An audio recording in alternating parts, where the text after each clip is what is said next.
إن الحمد لله نحمده ونستعينه ونستهديه ونستغفره ونعوذ بالله من شرور أنفسنا ومن سيئات أعمالنا من يهده الله فلا مضل له ومن يضلل فلا هادي له أشهد أن لا إله إلا الله وحده لا شريك له أشهد أن سيدنا محمدا عبده ورسوله اللهم صل وسلم وبارك على سيدنا محمد الفاتح لما أغلق والخاتم لما سبق ناصر الحق بالحق والهادي إلى صراطك المستقيم صلى الله عليه وعلى آله وأصحابه حق قدره ومقداره العظيم اللهم نور بالكتاب بصري وأتلق بلساني واشرح بصدري واستعمل به جسدي بحولك وقوتك فإنه لا حول ولا قوة إلا بك سبحانك لا علم لنا إلا ما علمتنا إنك أنت العليم الحكيم ولا حول ولا قوة إلا بالله العلي العظيم أما بعد الحمد لله kita rafa'kan kesyukuran dan terima kasih kepada Allah Ta'ala. Dan malam ini sambung kitab perukunan. Fasal masuk fasal baru. Surat 5 kalau Jawi. Kalau Rumi itu dah 13 lah. Kita masuk fasal baru, habis bab akidah lah, selesai bab akidah. Masuk fasal baru. Masuk fasal baru ya.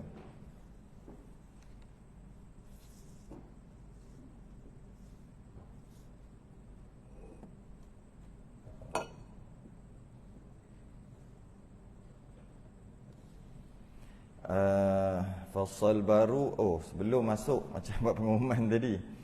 Ya, kita akan masuk berkaitan dengan tapi. Ada tapi.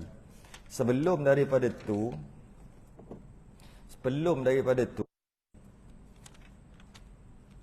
apa? Bila kita nak ambil wuduk tu mesti pakai air. Maka nak tak nak kena bincang berkaitan dengan air dulu. Nanti ambil wuduk, akhir sekali air tu bukan air pula. Tak guna juga basuh muka, tangan, kepala, kaki. Tapi tak dapat wuduk tu, tak sah wuduk tu. Jadi nak sebelum bicarakan tentang wuduk, dibincangkan berkaitan dengan air dulu. Fasal baru. Qala al-musannif rahimahullahu ta'ala wa nafa'ana wa iyyakum bi'ulumihi fid darain amin ya rabbal alamin. Fasal ini satu fasal pada menyatakan hukum air. Hukum air. Ketahui oleh ai talib. Ketahuilah ai penuntut ilmu. Tahulah, nak cerita bahawasanya tiada sah mengambil air sembahyang, tak sah wuduk dan mandi janabah, mandi wajib dan menghilangkan najis melainkan dengan mutlak. 3 perkara. Wuduk, mandi wajib, hilangkan najis. Maksudnya nak basuh najis mesti dengan air mutlak. 3 ni. Yakni apa? Air yang suci lagi menyucikan. Air itu dirinya suci dan dia boleh menyucikan yang lain. Sebab ada air yang dia suci tapi dia tak boleh menyucikan yang lain. Contohnya yang biasa kita kenal, air musta'mal. Air musta'mal suci tapi dia tak boleh menyucikan. Satu lagi panggil air mutaghayyir. Nanti masuk nanti. Bila air mutaghayyir? Iaitu air yang suci tapi tak boleh menyucikan. Tak boleh menyucikan. Air mutaghayyir ni jarang dengar. Air musta'mal tu biasalah. Tapi kita campur lah. Air musta'mal iaitu dengan sesuatu berubah sifat kita adalah jika air itu bekas wuduk air musta'mal. Tapi kalau dia depan dia. Tapi sudut bahasa dua Mustamal iaitu air yang digunakan. Contoh air mutaghayyir adalah air kopi itu mustamal. Sebab air mustamal makruh minum. Boleh minum. Tapi makruh. Contohnya bekasan wuduk basuhan pertama tu tadah lepas tu minum. Boleh ke? Boleh. Tapi hukum makruh. Wuduk bekasan mandi maka air tu air mustamal dia. Jangan pula air basuh mesti air jadi mutan najis. Nanti dulu. Air yang mutan najis, air yang terkena najis. Air basuh bekas daripada basuhan najis adalah air mustamal. Tapi tengok dululah najis hukmi dengan najis aini. Itu kita akan masuk nanti. Secara ringkas dulu. Air mustamal ni pula bekas basuhan. Jadi hukum minum adalah halal, cuma makruh. Kalau kita panggil air kopi, air sirap adalah air mustamal, maka kita minum air makruh. Tidak. Air sirap, kopi, air melon, air mut, air yang tapi dia benda yang suci. Yalah, dia panggil mutaghayyir.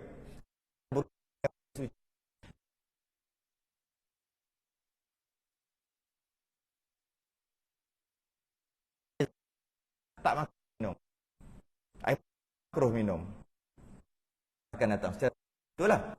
Air mutlak ni air yang suci lagi menyucikan. Dia suci dia boleh menyucikan yang lain. Yang lain. Air itu empat bahagi. Secara umum pada pertama air mutlak dan dia boleh menyucikan. Kedua air makruh, iaitu guna makruh.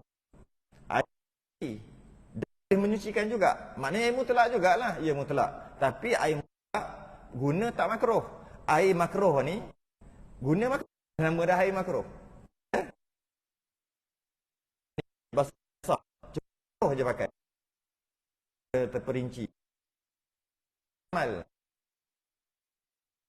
Kas. Ambil uduk pertama, mandi pertama. Yang keempat, air mutan yang terkena najis. Beza tau. Air amat iaitu air yang berkasan cuci dengan air mutan najis, air ada tiga. Satu berkasan mandi wajib, berkasan najis. Bekasan najis ni. Yang bekasan najis ni tak sama dengan air najis. Apa dia? Air mustakmal yang bekasan najis tadi ni, air najis tu dah jadi najis hukmi. Maksudnya hukmi. Dia asal ada najis. Tapi bau warna dah tak ada. Tapi tak basuh lagi. Najis. Kalau kena yang sini tidak. Ada lagi seketul tai. Najis. Kena air. Air tu mutan najis. Ataupun tak betul najis. Ada warna atau rasa air. Maka air tu berubah. Dia panggil air mutan najis. Itu pun dia akan bincang detail nanti. Ini dulu. Jadi bagi kepada empat. Mutlak, air makruh, air mutan najis. Bincang satu. Malah air yang suci dan boleh menyucikan. Kalau masuk dua, termasuk air makruh. Sebab air makruh mutlak juga. Maka air itu, iaitu bahagi. Air mutlak tu 7 bahagi. Macam mana pun 6, 5, 4, 3 semua ni sekadar saja. Air itu setengah kita 6, 5. Tapi sebenarnya sama. Air yang pertama air hujan. Air yang turun daripada kita panggil air hujan. Itu mutlak. Walaupun warna dia warna hitam ke warna apa pun, janji ada langit hujan. Air hujan adalah mutlak. Macam ya. Walau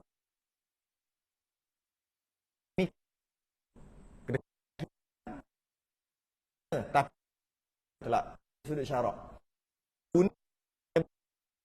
Itu masalah kesihatan. Tapi masalah status airnya tetap air hujan juga. Air hujan dan air mutlak juga. Walaupun berubah. Sama. macam biasa. Yang kedua, dia akan bahas satu-satu. Bahas kita sendiri. Yang pertama air hujan, air embun. Embun ni sebenarnya adik air hujan lah, waktu pagi. Adik dia lah. Embun ni adalah air mutlak juga. Biasanya pagi waktu pagi ada air embun. Orang tua-tua dulu mandi embun. Waktu dia kuat, sehat, susah nak kena penyakit. Kalau kena penyakit senang nak sembuh. Dulu sebab dia mandi pagi. Kita mandi embun, bangun pukul berapa? Bangun tidur rumah tak apa. Apa takut batuk lah apa. Orang dulu mandi embun, cari embun. Tahu istihad kan?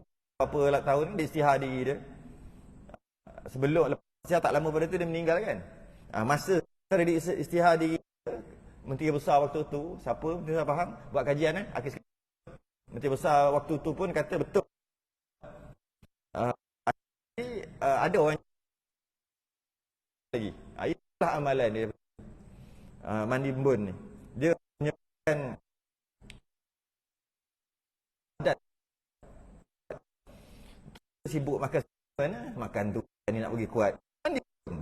Tapi cuma nak cari tu. Macam mana nak cari embun nak mandi? Berapa lama? Jadi nak cari dekat daun-daun tu. Minum sikit. Oh payahlah. Tapi lihat.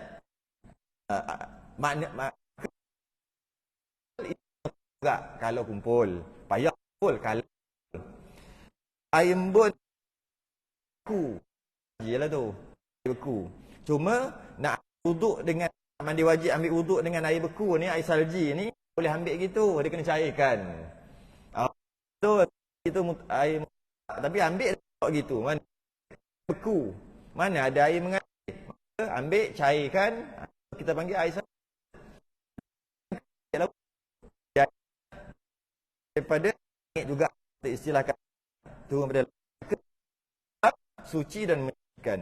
Bila kita kata suci dan menyucikan, dia suci diri dia, maknanya boleh minum dan sebagainya, dan dia boleh menyucikan. Bila sebut menyucikan, je menyucikan dalam masalah wuduk, masalah mandi, masalah basuh najis. Yang lain mana ada lagi? Okey. Yang keempat, air laut. Air laut adalah air walaupun dia masin. Antara yang dikecualikan apabila air kita ambil garam laut masuk dalam air paip kita. Air paip kan air masuk. Air kolah. Ambil garam laut masuk. Jadi masin. Air itu kekal mutlak. Sebab memang asal, kebanyakan semua asal daripada laut air ni. Berbeza dengan garam bukit. Garam bukit ambil buh dalam baldi, air itu jadi masin, air itu tak panggil air mutlak dah. Dia panggil air mutaghayyir, air yang telah berubah dengan benda asing, tapi benda asing itu suci. Maka air itu suci, tapi tak boleh menyucikan. Walaupun sama-sama masin. Itu sikitlah berkaitan dengan air laut. Bias itu. Jadi air laut adalah air mutlak.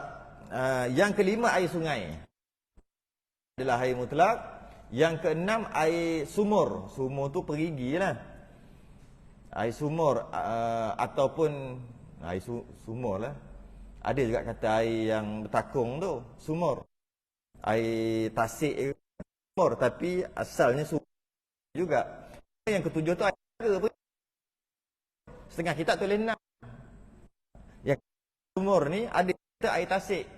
Air tasik tu boleh kita samakan dengan air cair. Jadi telak juga. Berbeza kita 5, 6, kalau kita tengok balik sama. Ada satu dia masuk mata air, kita tak ada. Mata air pun air sebenarnya dia dekat telaga tu lah. Ataupun air sumur ni yang bawah.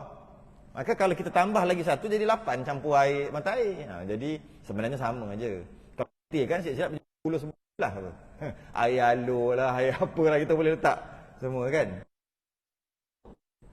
Itu air peraturan umum, air ni dia turun, kalau tengok daripada langit dia turun, hujan, air embun, air salji turun daripada langit. Air laut, air sungai, air perigi atau air mati, tiga daripada bumi. Kalau kita tengok secara umum lah. Okey. Dan lagi air apa? tanah yang lekuk yang air. Boleh. Pun sama juga. Air paluh ni. Paluh lekuk, lepas tu air bertakung kat situ. Air paluh. Orang dulu panggil paluh ataupun paung. Ya juga. Jadi demikian lagi air paluh yang diambil daripada air yang yakni mutlak juga ada lubang kemudian hujan kan air mutlak, maka yang air mutlak juga, dia kata gitu. Okey. Ataupun orang dulu nak buat kolam buat apa kan, empangan kampung tu, akhir sekali semua pakai dah kan, dia lepaskan air, air itulah istilah air paluh. Satu pasal air sama mutlak juga. Mana air banjir mutlak. Dari sudut kesihatan memang ada masalah sikitlah, masuk habis bakteria lah apa. Tapi dari sudut syarak mutlak. Jadi nak ambil uduk dengan air banjir boleh. Memang kita fikir dia akan masuk logi, masuk apa, ada campur menajis. Itu kita fikir, kita nampak pun ke air banjir itu adalah mutlak. Cuma kesihatan tahun. Tapi status air kalau kata tak ada minum ada, nak ambil wuduk wajib dengan apa ni? Tu boleh ambil dengan air banjir. Air banjir tu. Maka terkadang air mutlak itu berubah rasa atau baunya atau warna. Terkadang tapi dia berubah warna atau dengan salah satu daripada tiga sebab. Kadang-kadang air mutlak tu berubah bau atau berubah rasa. Bila berubah, kadang-kadang dah dia mutlak, berubah sifat, maka berubahlah, tak jadi mutlak dah. Kadang-kadang berubah, masih lagi mutlak. Tu nak bercerita tu. Ada tiga dia kata.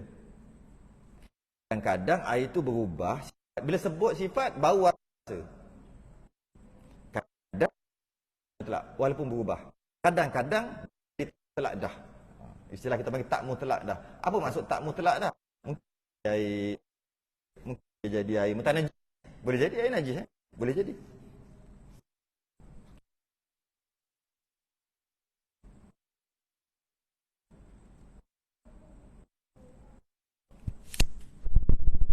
Okey. Sekejap. Yang pertama.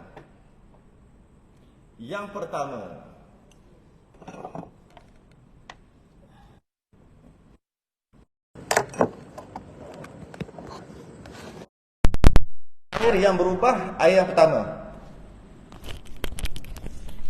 Sebab mukhalid. Apa maksud mukhalid? Dia berubah sebab mukhalid. Bahasa Melayu mukhalid ni sebati. Bahasa Melayu lah. Mukhalid ni dipanggil sebati. Maknanya air berubah, dia bercampur dengan sesuatu. Air mutlak bercampur dengan sesuatu. Lepas tu berubah. Bercampur dengan sesuatu, lepas tu berubah. Cara bercampur tu mukhalid. Sebati. Apa maksud sebati tu? Apa maksud mukhalid? Artinya bercampur dengan benda yang suci.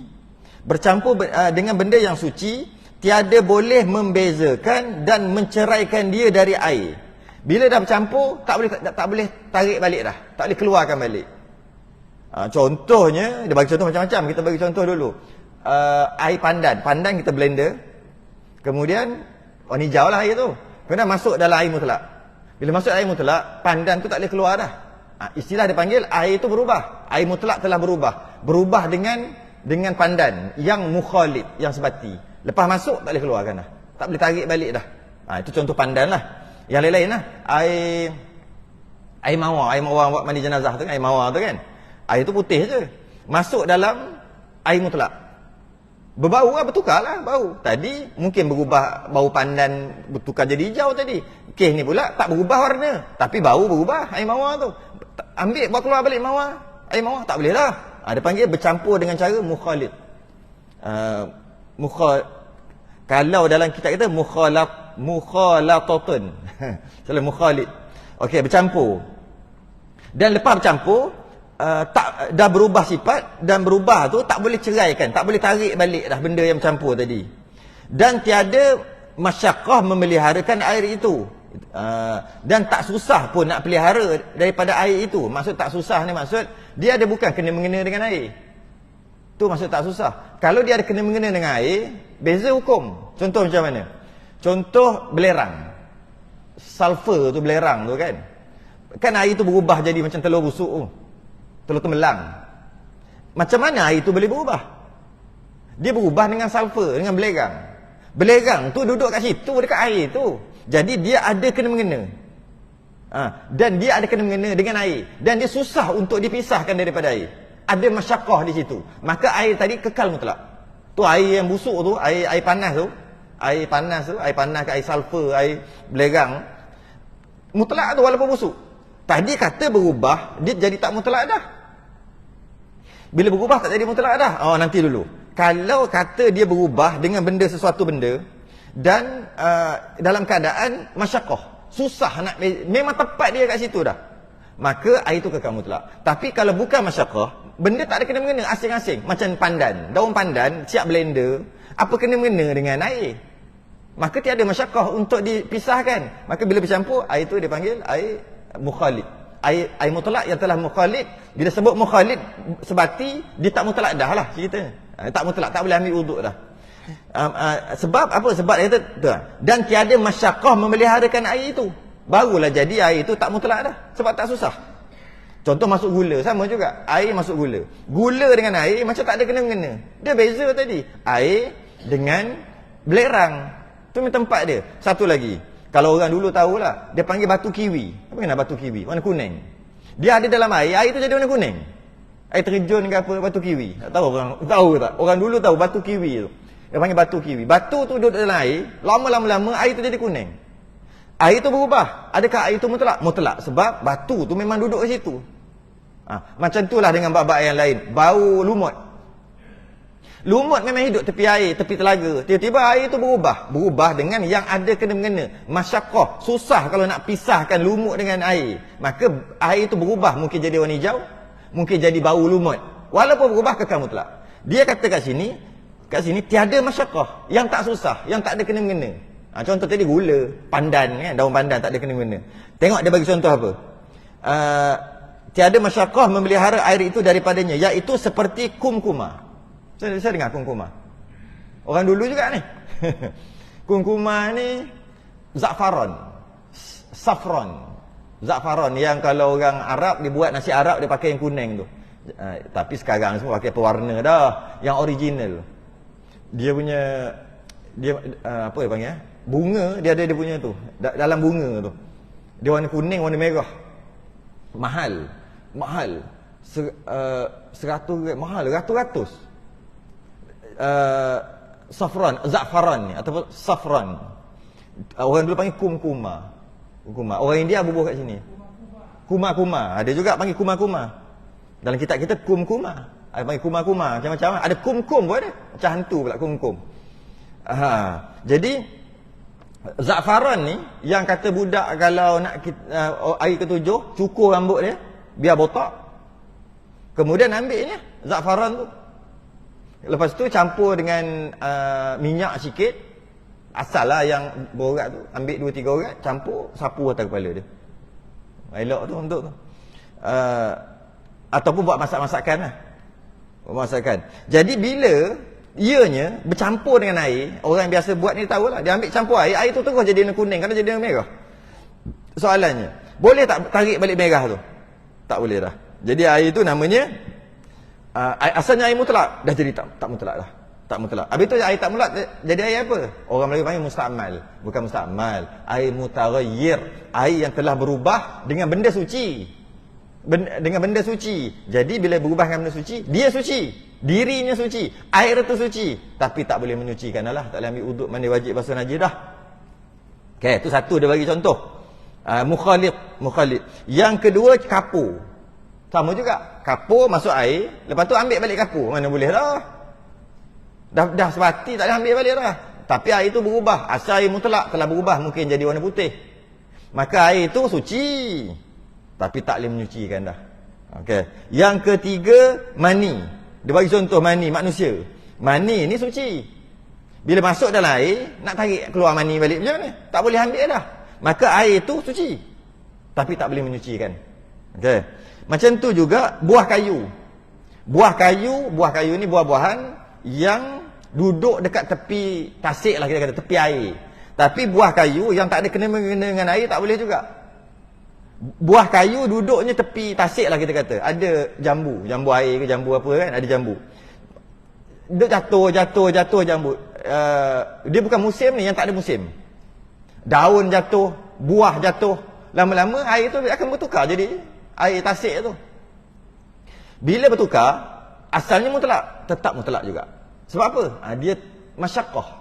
Dia memang pokok tu jenis duduk tepi air. Itu maksud dia.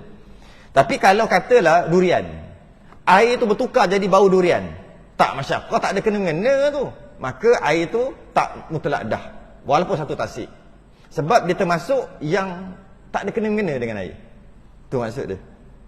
Dan ditilik jika adalah ubahnya itu banyak, sekira-kira hilang daripadanya nama air mutlak. Secara umumnya bila berubah, air itu tak mutlak dah lah, tapi suci lagi, cuma tak boleh ambil wuduk aja sebab dah berubah dengan benda suci. Tapi dia kata sabar dulu, tengok dulu. Jika ubah dia tu sikit sangat, maka masih lagi dimaaf. Berubah sikit masih lagi maaf. Berubah banyak yang tak maaf. Tak maaf dengan maksud hilang nama air mutlak, jadi nama air lain. Contoh, kita bagi contoh. Dia kata ni, ayat dia kat sini, sekira-kira hilang nama air mutlak. Apa maksud sekira-kira hilang nama air mutlak? Contoh. Contohnya, macam kita sekarang ni, air paip kita buah klorin. Dia buah tawas, buah klorin. Macam-macam bubuh tu, air paip kita. Kadang-kadang bila dia cuci loji tu, nak cuci, lepas tu dia bubuh balik klorin, tak klorin apa semua, kita mula-mula buka ni, dia akan jadi bertukar warna. Bau dia pun kuat mula-mula. Kita buka setengah jam ke, baru dia jadi okey sikit lah. Jadi macam mana? Kalau je kita buka, kita air ni okey lagi, tapi ada bau sikit. Ada bau sikit, tapi air ni okey lagi. Maknanya masih lagi tak tarik, tak terangkat, masih tak hilang lagi air mutlak. Maknanya masih lagi berubah sikit. Maknanya masih lagi mutlak, walaupun berubah bau, walaupun telah bercampur dengan yang lain. Tapi kalau dia pekat sungguh, kita ambil satu cawan, kita tunjuk kat orang, kata, "Hei, ini air klorin ni." Hilang nama air mutlak. Sebab klorin ni, kalau sikit-sikit tu macam bau, tapi macam tak bau, macam ada sikit berubah warna tu, tapi macam okey je, masih lagi tak hilang nama mutlak tadi. Maka selagi tak hilang, selagi tu dimaaf, dengan maksud air tu kekal mutlak. Tapi kalau hilang, macam mana nak hilang? Senang je. Ambil air, tunjuk kat orang. Nah. Air klorin ni. Hilang nama air mutlak. Tak susah pun. Cuma, jika berubah sikit lah. Contohnya basuhan mesin basuh kita yang ketiga. Basuhan pertama sekali dengan sabun. Itu air mutaghayyir tu. Itu pun kalau tak ada najis kat pakaian kita. Kita anggaplah tak ada najis. Bila pakaian tak ada najis, kotor je, tak najis. Campur basuhan pertama, air pertama, sabun, itu bukan mutlak lagi dah tu. Maknanya basuhan pertama mesin basuh kita tak mutlak. Tak mutlak. Maknanya mutaghayyir lah, campur sabun suci. So, pusing. Kemudian kering. Masuk yang kedua pula. Spin kan? Masuk yang kedua. Masuk kedua, air masih lagi air sabun tak? Rasa belendek. Oh, sabun. Nampak? Hilang air mutlak. Hilang air mutlak. Tapi yang ketiga tu, nak kata lendir adalah sikit, nak bau tu adalah, tapi dia masih ada, dah goyang lah. Maka masih lagi. Jadi maka basuhan mesin basuh kita yang sebenarnya, yang kita basuh, yang basuhan ketiga tu lah yang sebenarnya dengan air mutlak. Tapi tak ada masalah. Yang ada masalah kalau ada najis. Bila ada najis kat situ baru bincang balik. Jadi sebab apa? Sebab air tu berubah, tapi berubah sikit. Itu dia kata kat sini. Dan ditilik jika adalah ubahnya itu banyak, barulah air itu hilang nama mutlak, jadi mutaghayyir. Sekira-kira hilang daripadanya nama air mutlak. Ayat dulu kan, nama air mutlak. Orang tak cakap dah air. Orang mesti cakap air klorin. Air sirap. Cuba air tu, bubuh sirap setitik dalam satu gelas. Dia merah tak merah tapi ada lain sikit. Jadi orang kata, air kosong kot. Tapi masih lagi mutlak. Maknanya air itu masih lagi mutlak. Cuba letak satu sudu. Air sirap ni, hilang mutlak. Hilang air. Air ni pula, air mutlak ni pula, maka tiada dapat tidak dapat air itu menyucikan. Tak dapat dah lah kalau dah berubah banyak. Berubah sikit dapat lagi menyucikan, suci dan menyucikan. Bila berubah banyak tak boleh dah. Cuma boleh minum sebab dia suci. Hanya suci juga hukumnya. Hukumnya suci. Daripada jika ada ubahnya itu sedikit. Titik dulu kat situ. Ubah sikit masih lagi suci. Special air mutlak ni, dia air mutlak ni dia tak ikut macam mana? Air mutlak ni kat mana dia ada, dia ikut nama tempat. Tu hebat air mutlak. Kita nak tahu air mutlak dengan air tak mutlak, kita tengok air tu dia berada kat mana, dia ikut nama tempat tu.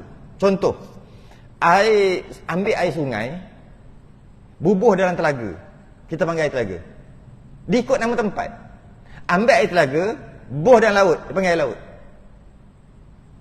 Ambil air mata air, bubuh dalam botol, kita panggil air botol. Ambil air tu pula, air sungai, bubuh dalam kolah, kita panggil air kolah. Kat mana dia duduk, dia ikut nama tempat. Itu antara ciri-ciri mutlak. Kat mana dia duduk, dia ikut nama tempat tu. Bubuh dalam tangki, panggil air tangki. Berbeza dengan air bukan mutlak. Air tak mutlak, dia ada identiti. Kat mana dia pergi, tetap nama air tu dia juga.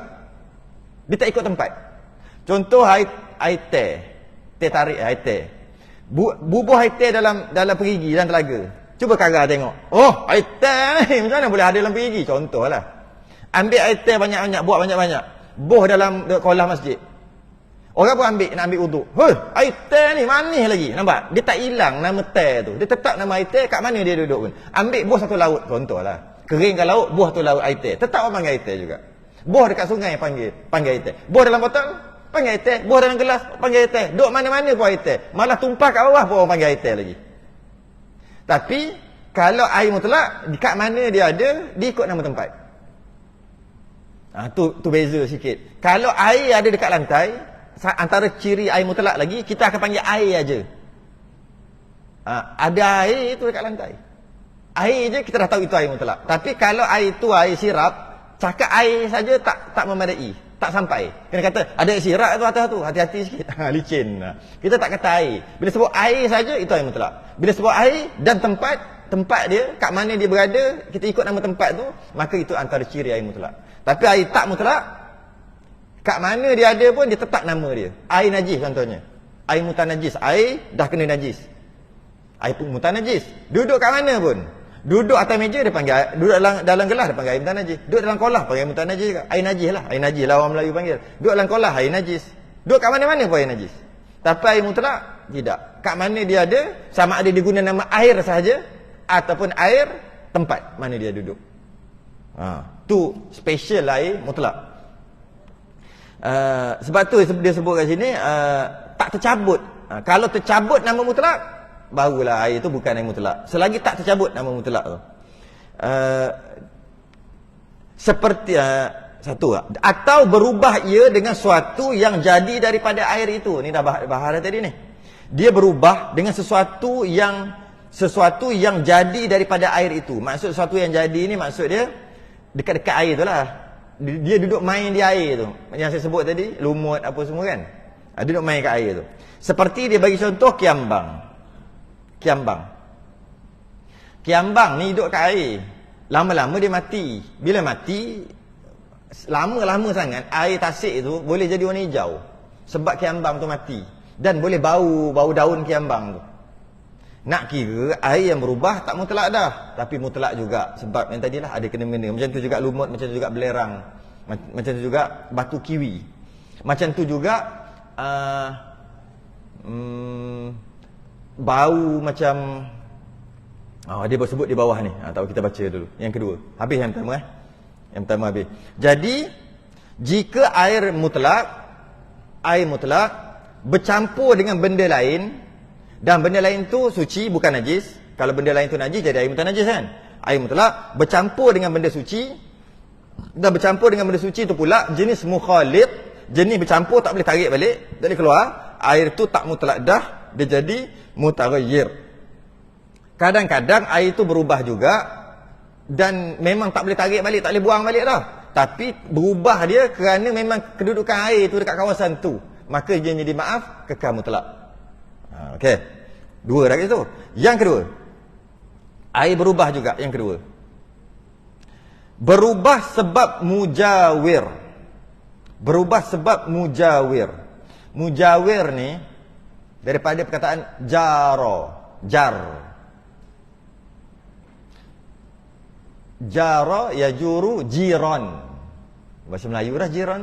Jiran. Apa maksud jiran? Sebelah, jiran. Jadi mujawir ni Rabi'atul Adawiyah, wali perempuan. Rabi'atul Adawiyah. Dia kata ajar qabla dar. Dia punya pepatah. Ajar, jar tu mujawir lah. Jar qabla dar. Jiran sebelum tempat tinggal. Jadi maknanya nak cari tempat tinggal, kediaman, dar kan, darul ma'mur, dar tu kediaman, dar tu rumah lah, kediaman, tempat tinggal. Al-jar qabla dar, jiran sebelum rumah. Maksudnya nak cari rumah, tengok jiran dulu, jangan main beli aja. Tu lebih kurang. Nak sewa rumah, tengok jiran dulu. Dengan sebab jiran tak sesuai, Allah rasa macam neraka duduk situ. Jadi tu sikitlah berkaitan dengan jar. Jadi jar ni maksud apa? Sebelah-sebelah. Mujawir berubah, air yang berubah dengan sebab sebelah-sebelah dia. Sebelah. Okey. Macam mana nak faham? Yakni bercampur dengan benda yang suci. Air tadi bercampur benda suci juga. Apa beza dengan mukhalid? Bezanya yang boleh dibezakan dan diceraikan daripada air. Ni beza lah. Terbalik daripada tadi. Yang tadi dah campur dalam air, tak boleh ambil dia lah. Yang ni bila campur ke air tu berubah, boleh ambil balik, keluarkan balik. Boleh keluarkan balik. Dia panggil air yang berjiran. Air yang berjiran. Berjiran dengan batu, berjiran dengan sesuatu. Dan bila dia berjiran, air tu berubah warna, berubah bau, berubah rasa. Dan bila berubah, boleh ambil buat keluar. Boleh ambil. Bunyi. Sekejap lagi kita bahas yang kedua dan yang ketiga. Air mujawir dengan air tarawuh. Ada tiga. Yang kedua dan ketiga. Lepas? Ya. Lepas azan nanti.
Allahu akbar, Allahu akbar.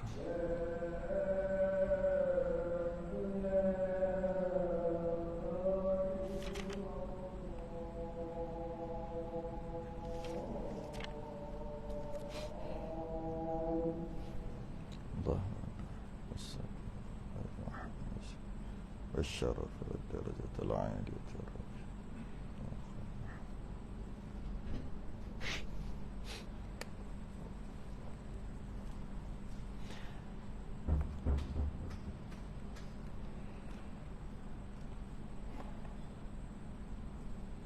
Yang kedua, air yang berubah dengan sebab mujawir, yakni air itu berubah bau, warna atau rasa dengan sesuatu benda yang suci, yang mana benda yang suci itu boleh keluarkan balik.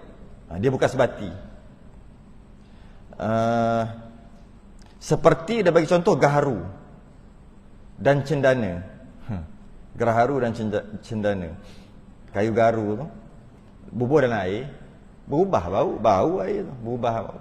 Kemudian dah berubah bau, boleh ambil gaharu tu buang. Air itu kekal berubah. Maka macam ni apa hukum dia? Dia akan sebut di bawah ni, kita sebut awal-awal lah. Maka kekal mutlak. Dia tak sama dengan air mukhalid yang sebati tadi. Sebati tak mutlak, mutaghayyir, suci tapi tak menyucikan, berubah juga. Yang ni masuk gaharu contoh, kayu gaharu, kemudian dah berubah air tu bau gaharu, ambil gaharu, kayu tadi buang, air tu berubah mutlak sebab dia tak sebati. Dan cendana, macam mana tu cendana? Tentulah juga yang tak sebati ya. Cendana sekarang ni dah serbuk. Dan minyak tuang dekat dalam air, tak bercampur. Lepas tu buang minyak, air tu ada bau minyak. Dan ianya tak bercampur, dia bukan mukhalid. Maka air itu kekal mutlak. Okay? Dan barang sebagainya dan apa-apa lagi lah pada benda yang suci, maka berubahlah air itu, berubahlah. Dan jika air ubah, dan jika banyak ubahnya, sekalipun banyak ubah, suci menyucikan juga, tetap mutlak walaupun banyak berubah. Tu beza mujawir dengan mukhalid. Mukhalid berubah sikit, yang sebati berubah sikit, dimaafkan, kekal mutlak. Berubah banyak, tak mutlak dah, tapi suci, tapi tak menyucikan. Mujawir berubah sikit ke, berubah banyak ke, tetap mutlak. Tu beza dia. Yang ketiga, berubah dengan sebab rauh ataupun tarawuh, yakni terukup dengan bau bangkai yang berhampiran dengan air, maka air itu suci menyucikan juga hukumnya. Sama ada dengan air ataupun dengan bukan air pun samalah. Contohnya bangkai apa? Bangkai tikus. Bangkai tikus mati, dekat sebelah tu ada air, satu baldi, dalam toilet lah kata. Dia balik kampung, ada tikus mati dalam bilik air. Dalam tu ada, dalam baldi tu ada air. Dia balik-balik seminggu tengok. Lepas seminggu baru sedar, busuk. Air tu jadi bau bangkai. Sedangkan tikus tu tak kena pun. Tikus kat tepi ni. Tapi air tu bau bangkai. Dia panggil tarawuh, ataupun dalam kitab kita rauh. Jadi kekal mutlak. Tapi itulah kita nak guna tak guna, tu bab lain. Tapi kekal mutlak, kekal. Dia berubah dengan sebab apa yang kita panggil? Pengudaraan udara kan, udara. Maka kekal mutlak juga. Walaupun mughallazah sekalipun, walaupun babi dan anjing sekalipun. Cuma kita nak guna tak nak guna tu bab lain. Memang tak lalu nak guna. Cuma kekal mutlak sebab tak bersentuh pun. Mughallazah ke, najis ke, tai kucing ke, tak tersentuh pun air. Tapi kenapa air tu bau juga? Sebab tadilah perudaraan tadi. Maka hukum syarak kata suci menyucikan. Kita tak nak guna tak apa. Tapi hukum syarak kita nak cuah silakan. Hukum syarak kata suci dan menyucikan. Dan air makruh. Ni dah habis dah air mutlak. Air makruh pula. Dan air makruh memakai dia itu 3 perkara. 3 perkara kalau pakai air itu hukumnya makruh, tapi sah. Air itu mutlak, cuma makruh je pakai. Yang pertama, air yang sangat hangat, sangat panas. Sebab apa? Nak ambil wuduk kalau panas, tak tahulah macam mana. Rata ke tak rata lah. Yang kedua, air yang sangat sejuk. Sama juga, sejuk sangat, tak tahulah gatal ke tidak, mandi wajib, contoh. Maka makruh hukumnya. Tapi sah kalau buat juga. Yang ketiga, air yang terjemur pada negeri yang sangat hangat. Air yang terjemur pada negeri yang sangat hangat, sangat panas. Air terjemur. Air terjemur ni dia akan bincang kat bawah nanti. Cuma air yang sangat panas dan sangat sejuk adalah sangat sejuk. Sejuk sikit-sikit tak makruh. Sangat sejuk. Sehingga kan nak mandi wajib ke, nak ambil wuduk ke jadi tak selesa, takut tak rata. Tapi kalau air, yang ketiga, air yang terjemur pada negeri yang sangat panas. Yang ni dia akan bahas balik panjang lebar sikit. Maka sebab makruh memakai air yang sangat hangat dan sangat sejuk, yang nombor 1 nombor 2 tadi, kerana memberi kesakitan pada badan. Jadi sakit badan. Dan tiada makruh memakai air yang agar, iaitu air yang tengah-tengah, nak kata sejuk tak sejuk, nak kata panas tak panas, sederhana. Tapi masih lagi panas lagi, suam-suam. Hangatnya dan sejuknya. Dan sebab maka kalau air itu sederhana, nak kata sejuk, macam subuh kita lah, sejuk tapi taklah sejuk sangat, maka tak makruh. Air panas macam pukul 2 petang, 1 tengah hari kan, kadang-kadang air tu yang duduk dalam kita punya pipe tu panas, tapi taklah panas sangat, suam-suam, maka tak makruh. Dan sebab makruh memakai air yang terjemur itu, kenapa yang nombor 3 tu, air yang terjemur pada negeri yang sangat hangat? Kenapa makruh? Kenapa makruh? Air yang terjemur nombor 3 tu. Maka air yang terjemur itu jadi makruh memakai dia dengan 4 syarat. Yang pertama, jika ada air itu terjemur pada negeri yang sangat hangat seperti negeri Mekah. Macam kita taklah, kita panas dan lembap, iklim khatulistiwa. Ni yang jenis panas sungguh, Afrika ke Mekah dia kata. Pertama, kena di situ. Maka air yang terjemur tu adalah air, kalau guna makruh. Tak cukup lagi, ada 4 syarat tu, baru 1 syarat. Yang kedua, jika ada air itu berjemur di dalam bejana yang kena tukul. Maksud kena tukul? Seperti besi, maksudnya besi, berkarat, dan tembaga atau barang sebagainya lain daripada bejana emas dan perak, kayu dan batu dan tanah. Jika air itu duduk kat negeri yang panas, tapi duduk dalam emas bekas dia, dalam perak, dalam kayu, dalam batu, dalam tanah, tak makruh walaupun panas. Tapi kalau dia duduk air tadi yang terjemur tadi dekat dalam besi atau tembaga, makruh. Sebab apa? Sebab kerana, tengok ni atas sikit tu, dan sebab makruh memakai air terjemur itu kerana kata tabib bahawa ia mempusaki sopak. Dia ada menyakit kulit tu lah. Sebab bila air tu panas, bekas tu pula bekas besi, mungkin berkarat, bila air panas tu kena muka, liang roma, pori-pori terbuka. Sebab panas kan, dia akan terbuka. Bila terbuka, karat tadi yang sangat halus masuk. Bila masuk, ada sumbat darah dan sebagainya, menyebabkan nyakit kulit. Dia sopak. Sebab tu makruh. Tapi sah jika ada air itu terpakai pada badan manusia, jikalau pada memandikan mayat atau kuda atau terpakai pada yang sopak sekalipun. Yang kata makruh tu untuk manusia, untuk mandi mayat, untuk kuda atau untuk binatang-binatang ternakan, ataupun orang yang ada penyakit. Dia alam-alam dah ada penyakit, pakai aja lah air tu, makruh juga. Makruh. Tapi kalau pakai pada tumbuh-tumbuhan, tak makruh lah. Ya? Jika terpakai yang terjemur pada ketika hangatnya jua. Ketika panas je makruh. Bila dah sejuk tak makruh dah. Air yang terjemur tadi memang makruh. Tunggu dia sejuk, dah tak makruh. Dia akan sebut kat sebelahan. Okay. Adapun jika terpakai ia daripada ketika hangatnya, tetapi terpakai pada membasuh kain. Kan tadi makruh kan, panas kan, dah lah terjemur atas bekas besi pula tu, berkarat. Tapi kalau basuh kain tak makruh. Atau barang sebagainya, basuh kain, basuh lantai yang tak kena mengenai dengan binatang hidup lah. Ataupun jiru pokok, tak makruh. Yang tak boleh, yang makruh orang dan binatang, sebab dia hidup, menyebabkan dia boleh jadi penyakit. Okay? Maka tidaklah makruh memakaikan dia kalau basuh baju, basuh lantai sebagainya. Dan demikian lagi makruh memakai air yang dimurkai atas kaum yang empunyai dia. Yang ni rare sikit ni. Ni jarang dibincang dalam kitab. Air makruh biasanya air musyammas tadi, dia berhenti kat situ aja. Tapi dalam kitab kita special. Dia kata tambah lagi, ada air yang makruh pakai. Semuanya ada jadi 8 perkara. Apa dia? Yang jarang untuk dibincangkan ni. Kita baca hari ni. Makruh, iaitu air yang dimurkai atas kaum yang empunyai dia. Apa benda ni? Kaum tu Allah telah murka. Bila Allah murka dekat kaum tu duduk dekat mana? Duduk kat satu kawasan. Dengan air dekat kawasan tu pun makruh juga. Makruh guna. Tapi sah makruh. Dia bagi contoh. Dia bagi beberapa perkara. Yang pertama,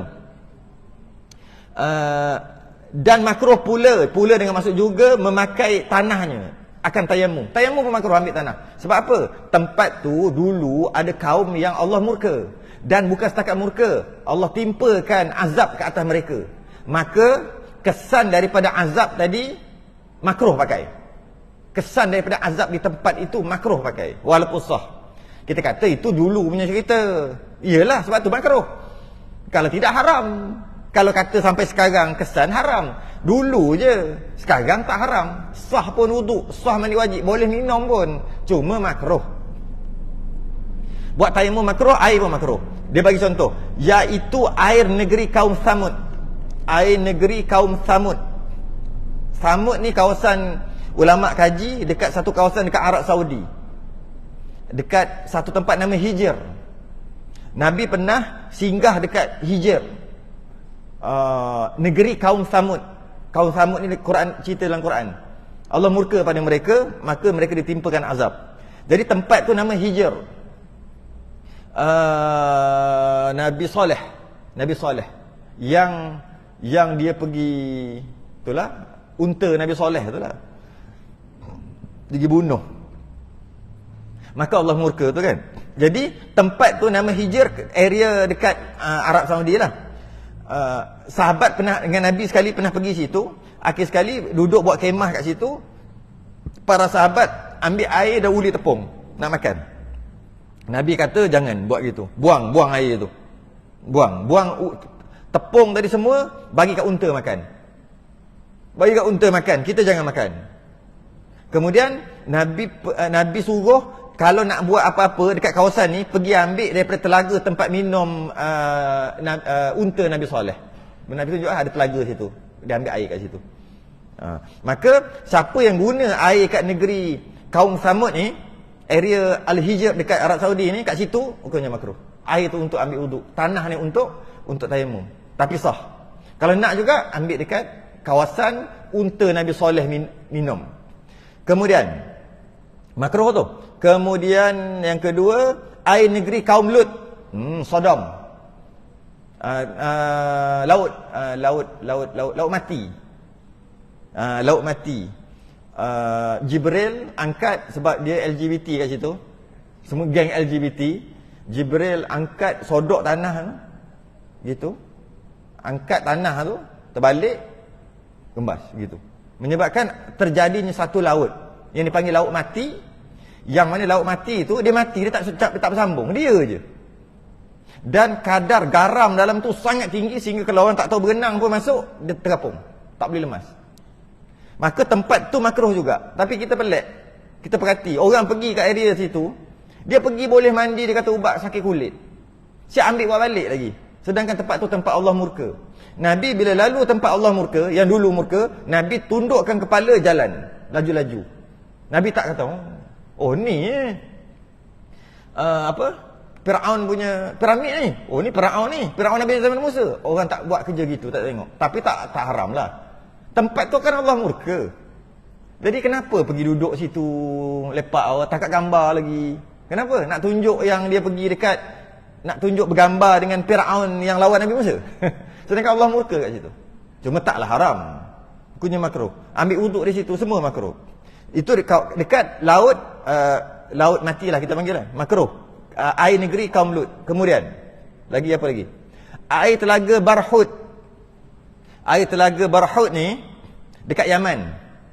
Yang mana Nabi ada sebut dalam hadisnya, seburuk-buruk air di atas muka bumi adalah air daripada lembah Barhut. Sebab Nabi sebut gitulah, maka air tu jadi makruh pakai. Tapi masih lagi sah, ambil wuduk, mandi wajib. Kita kalau nak cerita sejarah panjang ni, kita laju-laju je lah nak habiskan. Yang seterusnya air bumi Babel. Orang putih kata Babylon. Babel ni satu negeri yang banyak tersebar sihir pada waktu dulu. Maka Allah murka. Yang mana pernah diutuskan dua malaikat kat situ. Dalam Quran ada cerita tentang dua malaikat yang diutuskan. Apa? Wattaba'u ma tatlu syayatinu ala mulki Sulaiman. Wa ma kafara Sulaiman walakinna syayatina kafaru yu'allimuna an-nasa as-sihr. Ini cerita panjang wa ma unzila 'alal malakaini bi Babil Harut wa Marut. Tu. Wa ma unzila 'alal malakaini bi Babila. Bi Babil. Babil lah tu. Babil, negeri Babil. Satu negeri. Orang Nasrani kata Babylon. Kota yang hilang. Betul, mereka duk cari je. Sedangkan kota tu Allah murka sebab tu hilang. Dah terbenam. Ada kata dah dekat dalam laut lah. Ada orang duk kaji ni, orang Yahudi dan Nasara. Sebab ada banyak harta. Ada banyak harta-harta zaman tu. Memang waktu tu sangat sihir. Sihir sangat berleluasa, maka Allah timpakan. Ceritanya panjang sebab tu. Akhir sekali malaikat dua turun untuk ajar antara sihir dengan bukan sihir. Sebab waktu tu Nabi Sulaiman buat benda pelik juga, tapi mukjizat. Dan ada para wali pelik juga, karamah. Dan ada juga sihir. Akhir sekali orang tak boleh bertukar. Orang tukar mana satu ni? Ini pun pelik, ni boleh terbang, ni boleh terbang. Kalau Nabi Sulaiman boleh terbang, ni boleh terbang. Rupanya yang ini sihir. Nabi Sulaiman mukjizat. Lah kali tak tahu mana betul mana salah dah. Itu turun malaikat tu untuk ajar, nak bagi tahu ini tak boleh. Walaupun dia pelik, tapi dia sihir. Ini mukjizat. Dia ajar. Malaikat tu ajar. Akhir sekali dia guna ajaran malaikat tu untuk pisahkan suami isteri. Ini cerita dalam Quran ada cerita. Jadi di negeri Babel itulah akhirnya Allah murka kan. Jadi kalau guna air di situ, ambil tanah buat tayamum kat situ, makruh. Babel, seterusnya apa lagi? Air telaga Zarwan. Ini yang terakhir, air telaga Zarwan. Air telaga Zarwan ni zaman Nabi dulu, Nabi biasa mandi dekat telaga Zarwan, telaga keluarga Zarwan. Ada satu keluarga ada telaga kat situ, Nabi suka mandi kat situ. Bila Nabi suka mandi kat situ, ada tukang sihir, dia buat patung, dia buat rupa Nabi pakai lilin, patung, lepas tu dia belit, ada cocok jarum, dia simpul 11 ikatan. Dia sihir Nabi. Dan dia letak patung tu dekat telaga tu lah.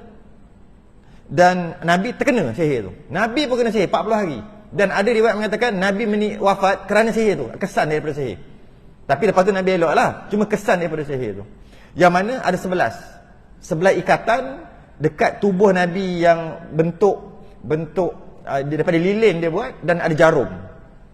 Kemudian Nabi sakit, Jibril turun, Jibril kata engkau kena sihir. Maka turunlah wahyu ayat, istilah surah dia panggil Mu'awwizatain. Surah dua kul, iaitu Qul a'udzu birabbil falaq, Qul a'udzu birabbin nas. Dan turun tu sekaligus. Biasa satu surah asing-asing turun sekaligus. Maka turun tu campur dua tu ada 11 ayat. Maka Jibril suruh pergi baca, ni wahyu terbaru ni. Maka pergi baca dekat tempat telaga tu lah. Nabi gali dengan para sahabat, jumpa Nabi baca Qul a'udzu birabbil falaq, terbuka satu. Begitulah sampai Qul a'udzu birabbin nas, sampai habis 11 ayat. Habis 11 ayat semua tercabut. Itu antara dua surah yang untuk mengelakkan daripada kena sihir, atau kena sihir untuk bebaskan daripada sihir. Tak payah ayat canggih-canggih pun. Ayat tu je.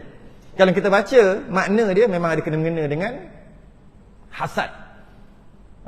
Hasad dengki, memang ada tentang hasad dalam ayat tu. Maka itulah.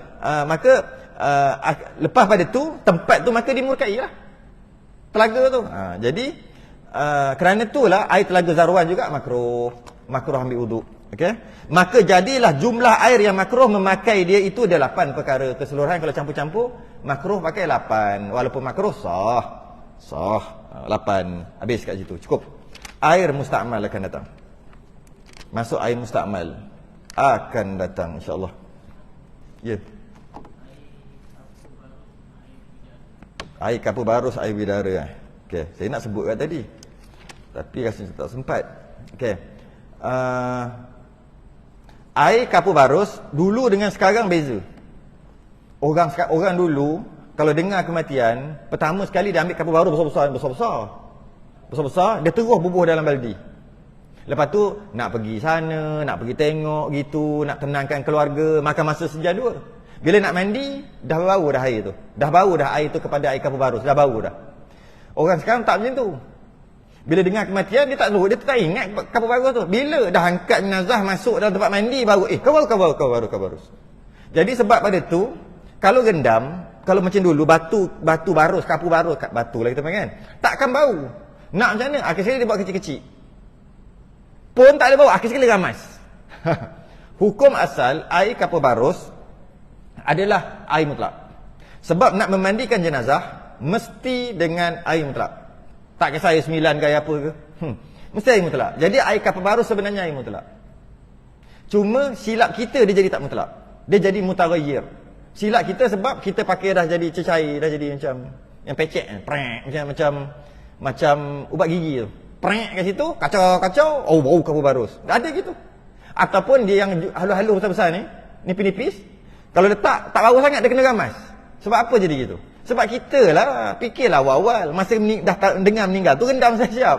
Yang tu. Jadi bila rendam siap-siap, sejam 2 jam baru dia bau. Dia mana bau 5-10 minit tak bau. Jadi sebenarnya air kapur barus adalah air mutlak. Sebab dia mujawir, dia bukan mukhalid. Tapi kita telah mukhalidkan dia, kita pergi ramah dia. Macam air yang kata air pandan tadi. Kalau daun pandan bubur dalam air selama beberapa jam, angkat pandan, tarik buang pandan tu, air tu bau pandan, air mutlak. Tapi kita nak cepat macam mana? Kita blender, akhir sekali jadi. Jadi air kapur barus sebenarnya adalah air mutlak. Cuma kalau air tu tak jadi mutlak sekalipun, kita pakai berapa banyak dah air. Mandi berapa kali dah lah. Air 1000, air bunga lah, air apalah. Air bunga, air mutlak lah. Air mutlak, air bunga. Sebab bunga tu menjawir. Kita bubuh bunga, letak bunga semua, berapa jenis bunga. Kemudian dalam berapa lama air tu akan bau bunga-bunga sikit. Buang bunga tu, kan mujawir, mutlak. Tapi air mawar, tak mutlak. Sebab dia memang cair lah. Bukan air bunga mawar, air mawar tu kan. Itu satu. Satu lagi apa tadi? Air bidara. Bidara sama juga. Asalnya dia mujawir, dia mutlak. Walaupun berbau. Tapi kita dah jadikan dia mukhalid. Cuma tak salah lah. Sebab apa? Kita buat dalam bentuk tu lah tadi. Serbuk lah bentuk tu. Akhir sekali sebati. Bila sebati, dia tak jadi mutlak. Walaupun tak jadi mutlak, bukan bermakna tak sah mandi jenazah. Jenazah kan mula-mula tu kan dah basuh dah. Bila mula basuh dengan air paip, mula-mula dah angkat dah. Itu je, macam mandi wajib sekali je basuh. Kita je ada air 9, air apa semua. Cuma tak ada masalah pun buat gitu. Cuma kalau tanya status, hukum asal yang air kapur barus adalah air mutlak, kekal mutlak. Air bidara adalah air kekal mutlak. Air satu lagi apa yang macam panjang-panjang panggil macam akar tu. Air apa? Yalah untuk shampoo tu. Air apa dia panggil? Apa benda apa tu? Alah sekarang seorang tak ingat. Saya pun tak ingat, lama tak pakai. Dia buat shampoo tu. Air tu pun sama juga, air mutlak. Sebab dia mujawir. Cuma yang air mukhalid satu aja, iaitu air mawar. Sebab dia memang mawar. Jadi tak ada masalah. Wallahu a'lam. Baik. Air sintuk. Nak sebut tadi sintuk. Air sintuk adalah air mutlak, kekal mutlak. Walaupun dia berubah kan. Sedangkan tasbih kafarah dan surat subhanakallahumma asyhadu an la ilaha illa anta astaghfiruka wa atubu ilaik. Assalamualaikum warahmatullahi wabarakatuh.